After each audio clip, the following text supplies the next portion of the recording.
I'm Dr. John Wind, Associate Professor of Theology at Colorado Christian University. Some books are the cause of great change in the world. Other books are the result and record of a great change that is about to occur. A Letter on the Abolition of the Slave Trade by William Wilberforce, 1807, is the record of his 20 years' labor to abolish the slave trade in the British Empire. Already confident of the eventual outcome, Wilberforce published the book less than 1 month before Parliament voted overwhelmingly in favor of abolition. One historian has called this vote one of the turning events in the history of the world. Wilberforce wrote the book to summarize in one place the arguments and evidence that had fueled his 20-year political crusade. In it, we see a model for Christians in politics that applies in every generation. First, Wilberforce engages public policy from explicit Christian morality. Without apology,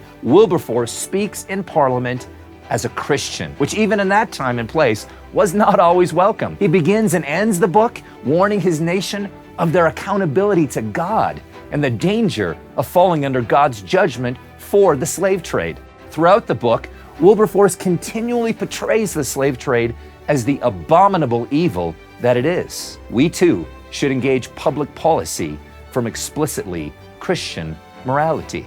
Second, Wilberforce models a reasoned, detailed, and determined approach to public policy. Wilberforce combined his moral arguments with rigorous research and evidence. When he first began his 20-year crusade, he would sometimes spend up to 14 hours a day researching and gathering evidence. Throughout the book, Wilberforce carefully and systematically lays out the facts of the slave trade, answering in detail the numerous objections he had faced over the course of 20 years. We too should model a reasoned, detailed, and determined approach to public policy. Third, Wilberforce demonstrates courage in the public square. When he began his campaign to abolish the slave trade, his supporters were few and his opponents were many. The slave trade and the colonial economies it supported were big business. Angered by Wilberforce's efforts,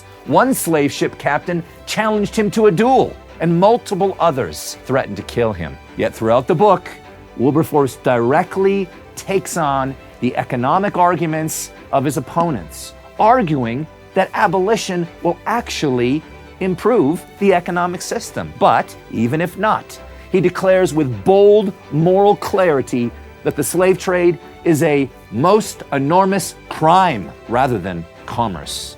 We too should demonstrate courage in the public square.